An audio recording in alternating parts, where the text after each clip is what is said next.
നമസ്കാരം. Raf talk ഫുട്ബോളിലേക്ക് അവർക്കും സ്വാഗതം. സൗദി പ്രോ ലീഗിൽ വമ്പന്മാരൊക്കെ ജയിച്ചേറിയിട്ടുണ്ട്. ഇന്ന് അൽ നസറിൻ്റെ ഊഴമാണ്. ഇന്ന് അൽ ഫത്തേഹുമായിട്ടാണ് അൽ നസറിൻ്റെ കളി. രാത്രി ഇന്ത്യൻ സമയം 11:30. തീർച്ചയായിട്ടും നിലവിലെ ചാമ്പ്യന്മാരായ അൽ നസറിൽ നിന്ന് മികച്ചൊരു തുടക്കമാണ് ആരാധകർ പ്രതീക്ഷിക്കുന്നത്. പക്ഷേ അൽ ഫത്തേഹ് കാര്യങ്ങൾ ഒട്ടും എളുപ്പമാക്കി കൊടുക്കില്ല എന്നത് ഉറപ്പാണ്. അവർ മികച്ച രൂപത്തിൽ പോരാട്ടം നടത്തും. ഇപ്പോൾ ഓൾറെഡി ഈ സീസണിൽ ആദ്യ മത്സരങ്ങൾ കളിച്ച വമ്പൻ ക്ലബ്ബുകളുടെ റിസൾട്ട് എന്താണെന്ന് നോക്കാം. അൽ ഖാദിസിയ 3-1 അൽ ഷബാബിനെ തോൽപ്പിച്ചുകൊണ്ടാണ് തുടങ്ങിയതെങ്കിൽ അൽ അഹിലി ദിരിയയെ ഏകപക്ഷീയമായ ഒരു ഗോളിന് തോൽപ്പിച്ചു തുടങ്ങി.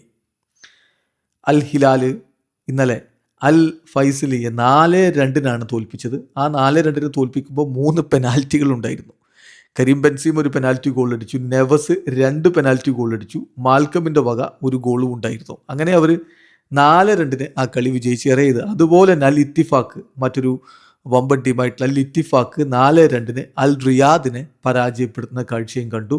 അവർക്ക് വേണ്ടി മൂസ ഡംബലെ ഹാട്രിക്ക് നേടുകയുണ്ടായി. അത് ഇൻട്രസ്റ്റിംഗ് ആയിട്ടുള്ള കാര്യമാണ്. അതിൽ 2 പെനാൽറ്റി ഗോളുകളായിരുന്നു. ഓൾറെഡി പെനാൽറ്റികൾ അങ്ങനെ പിറക്കുന്ന ഒരു കാഴ്ചയാണ് അവിടെ. അതോടൊപ്പം തന്നെ മെസ്സി എന്ന് പറയുമ്പോൾ അത് ശ്രദ്ധിക്കണം. 19-കാരനായിട്ടുള്ള റയാനെ മെസ്സി എന്ന കളിക്കാരൻ ഇത്തിഫാക്കിന് വേണ്ടി കളിച്ചു. അദ്ദേഹം ഫ്രഞ്ച് ഫുട്ബോളറാണ്. സോ ഇത്തിഫാക്കിന് വേണ്ടി മെസ്സിയുടെ ഗോള് കൂടി പിറന്നിരിക്കുന്നു.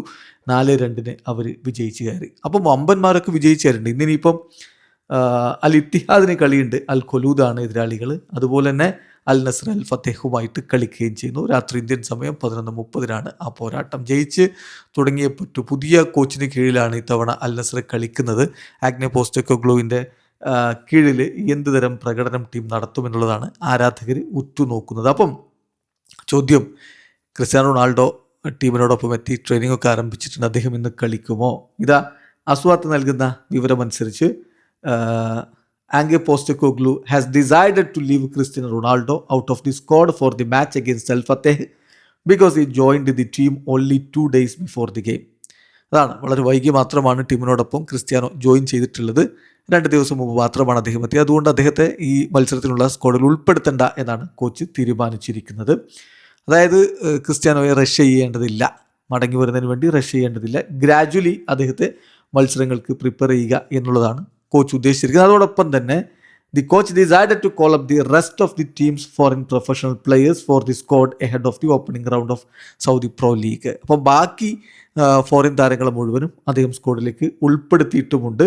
സോ സാമു കോസ്റ്റ ടീമിലേക്ക് സമീപകാലത്താണ് ജോയിൻ ചെയ്തത്. അദ്ദേഹത്തെയും ഉൾപ്പെടുത്തിക്കൊണ്ടാണ് ഈ ഒരു ഫത്തേഹിനെതിരെയുള്ള മത്സരത്തിന് അൽ നസർ ഒരുങ്ങുന്നത് എന്നാണ് റിപ്പോർട്ട്. ഏതായാലും മികച്ചൊരു വിജയ തുടക്കം CR7 ടീമിന് ലഭിക്കട്ടെ എന്നാണ് ആരാധകർ ആഗ്രഹിക്കുന്നത്. വീഡിയോ അവസാനിക്കുന്നു. ഫുട്ബോൾ ലോകത്തെ കൂടുതൽ വിശേഷങ്ങളുമായി റാഫ് ടോക്സ് വീണ്ടും എത്താം.